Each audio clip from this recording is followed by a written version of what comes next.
Olá, meus irmãos, Deus os abençoe, no nome de nosso Senhor Jesus Cristo. É uma grande honra para mim, quando chega essa hora para a nossa conversa diária. Espero que você esteja aproveitando.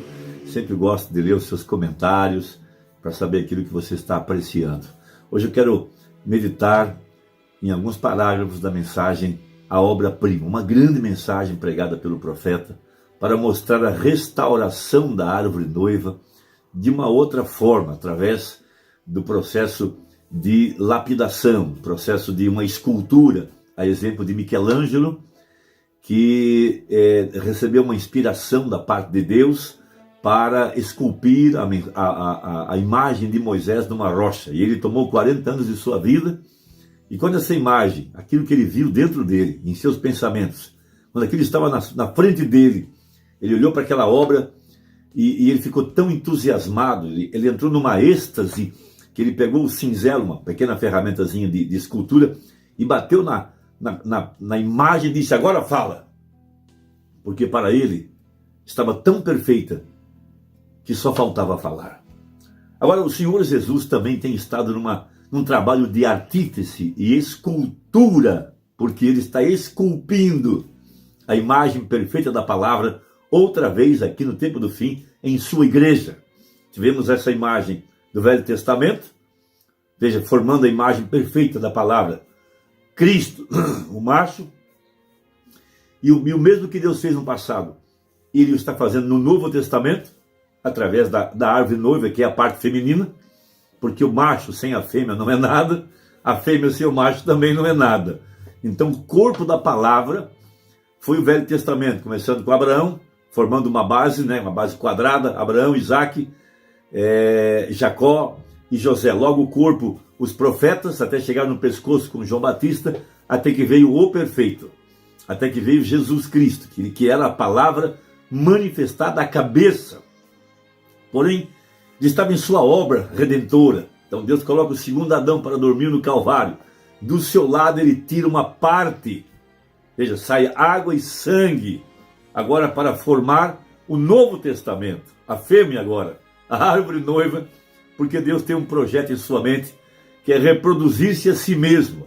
Estaremos na eternidade, na congregação de deuses, plural, como ele é. Nós seremos como ele é, nós o veremos, diz a Bíblia. Então ele está formando a imagem perfeita. Você não dá para imaginar o que será a eternidade de uma assembleia onde toda a revelação da palavra, todo o conhecimento, todo o caráter, tudo que estava na mente de Deus, suas sabedorias, os seus valores, os seus sentimentos como amor e assim por diante, suas obras maravilhosas, tudo isso estiver reunido num corpo só, formando rei e a rainha, Adão e Eva, carne de sua carne, osso dos seus ossos. Eu não posso imaginar a alegria que será isso tudo, a felicidade, quando toda essa revelação estiver reunida num corpo de crentes na eternidade. Eu sei que as espadas serão embainhadas, mas nossos poetas, cantores, veja, a adoração será pela eternidade. Vamos gozar das obras de nossas mãos, vamos plantar, e não haverá outro para colher o que nós plantamos, nós mesmos vamos colher, não haverá fim.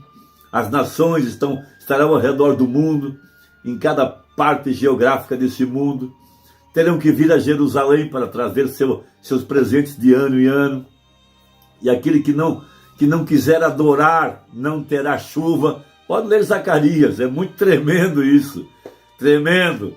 Por isso hoje ele procura verdadeiros adoradores que o adorem em espírito e em verdade. Quando vejo no culto pessoas que não gostam de adorar, não gostam de louvar, logo entendo por que suas vidas não mudam, porque a chuva não vem sobre eles, a chuva de ensinamento, a palavra não penetra, porque para que o fogo desça, tem que haver um sacrifício no altar, e o sacrifício é a nossa adoração, é o nosso culto, é a nossa devoção, é o nosso respeito, é o nosso amém, é o nosso levantar de mãos. Então, dentro desse projeto da restauração da árvore noiva, temos essa obra-prima formada aqui no Novo Testamento, que já chegou à perfeição, porque a palavra já está manifestada.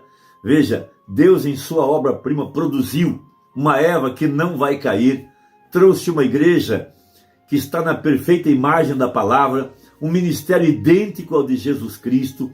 Deus cumpriu o pacto que havia feito com Abraão em Gênesis 13, Gênesis 15, quando ele passou entre as metades com o pilar de fogo, no entardecer, e ele aceitou o sacrifício, ele confirmou as metades, porque apareceu aqui no tempo do fim o mesmo pilar de fogo, a mesma nuvem, o mesmo Jesus, cumprindo a parte do seu pacto.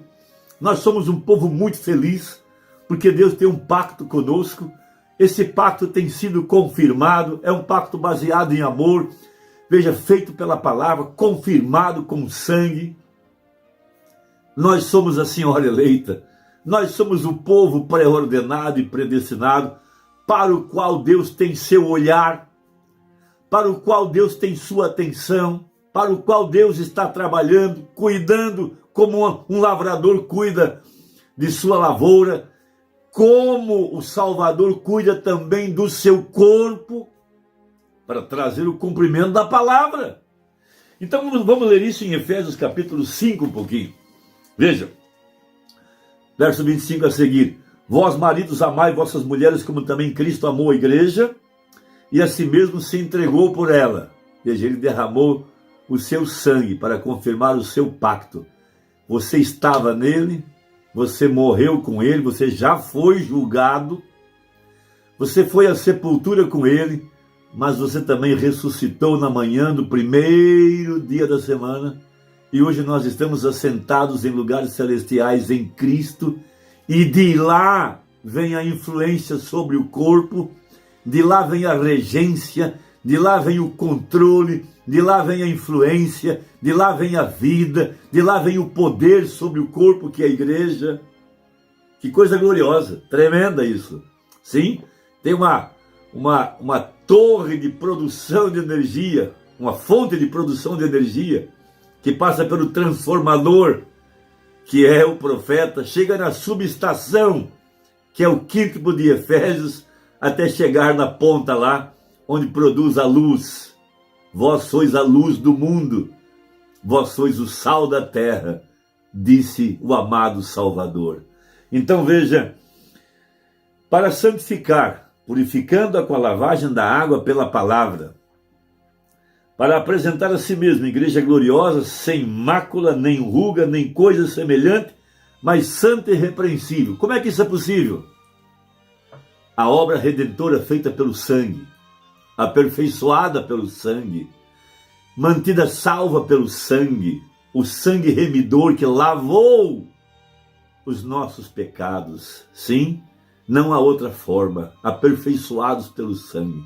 Sim, e o sangue está cobrindo a palavra. E essa igreja chega a essa perfeição quando a palavra está manifesta em carne humana, a palavra está refletida através do seu corpo, que é a igreja. Hoje nós estamos aqui refletindo a mensagem, refletindo aquilo que foi pregado pelo mensageiro, repetindo aquilo que foi pregado pelo profeta. Esse é o alimento espiritual em seu devido tempo. Não há outra mensagem. É o fim. O grão já apareceu em cena. Não há nada além do grão. A ressurreição é o grão aparecendo outra vez, perfeito. A palavra manifestada, a obra-prima, ela, a igreja, feita do mesmo material que a palavra. Por isso vemos os mesmos sinais e maravilhas outra vez na igreja.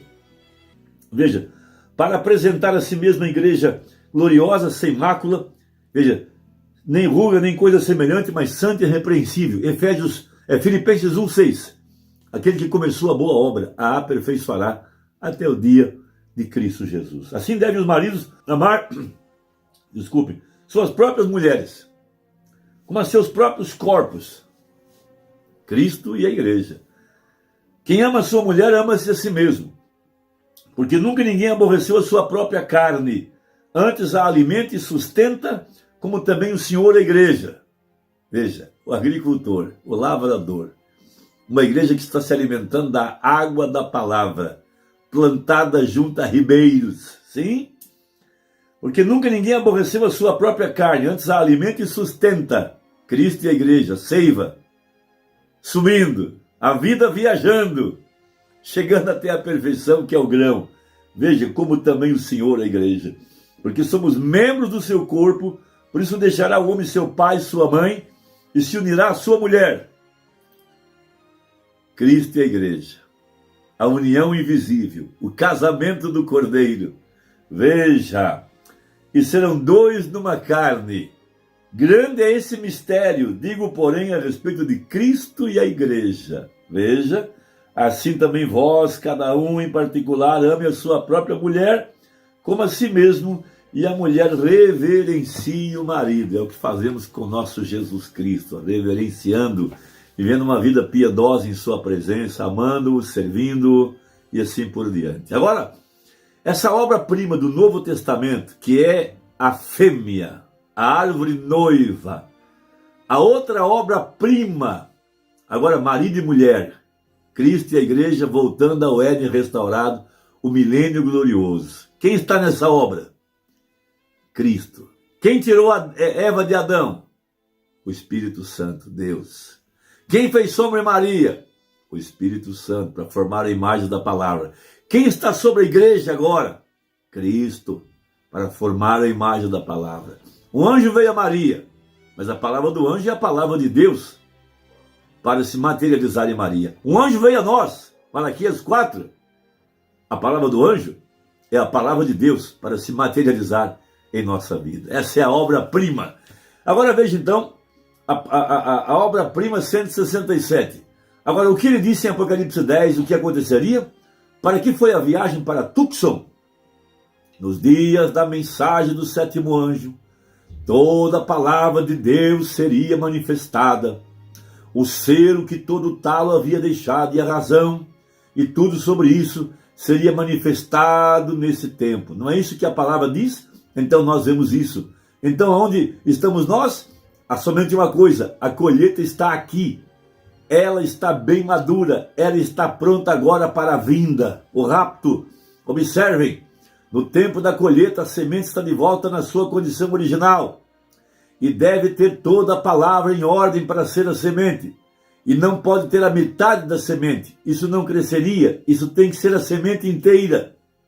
Veja, isso não tem que manifestar dizendo, eu creio no batismo com o Espírito Santo, aleluia, eu creio em falar em línguas. Isso é simplesmente parte da semente. Mas agora, isso já está adicionado isso. Batismo, unidade de Deus, Pentecostes. Veja, agora a vida, não os dons. Agora, a vida, não os dons. A vida dos dons. Vem o que eu quero dizer, estamos no fim do tempo. Veja, talo, borla e a casca estão mortos e secos. E agora, há somente uma coisa que tem que acontecer com aquilo, é ser ajuntado no Concílio Mundial de Igrejas para ser queimado. O quê? Luteranos, batistas, metodistas, pentecostais, todo o sistema organizado para formar a imagem da besta, para ser jogado no fogo. Mas para onde foi a vida? A palavra tem se tornado carne, exatamente como ele prometeu em Lucas 17 e Malaquias 4. Toda a vida verdadeira que estava no talo, borla e casca está agora reunida na semente, pronta para a ressurreição, pronta para a colheita. O alfa tem se tornado o ômega, o primeiro se tornou o último, e o último o primeiro. A semente que chegou passou por um processo e se tornou semente outra vez. A semente que caiu no jardim do Éden e morreu ali e voltou, veja, uma semente, agora veja, voltou, observe, veja, a primeira Eva morreu ali, voltou, né? Abre parênteses agora, daquela semente imperfeita que morreu ali, no caso de Eva, voltou a semente perfeita, o segundo Adão, veja, ali estava a semente real, a semente da mulher, a primeira Eva que caiu e foi usada na segunda reforma, segunda vinda está trazendo um filho, agora se tornando a verdadeira noiva outra vez, a semente de volta com a palavra original outra vez. O alfa e o ômega são o mesmo, e ele disse, eu sou o alfa e eu sou o ômega. Ele nunca disse nada sobre o meio. Eu sou o alfa e o o primeiro e o último. É isso. O primeiro ministério e o último ministério são o mesmo. Parágrafo 173. Vou parar porque vai ficar muito grande a nossa conversa. Deus te abençoe. Até a próxima. Nós vamos continuar. Que Deus te abençoe. Em nome de Jesus é a minha oração. Amém.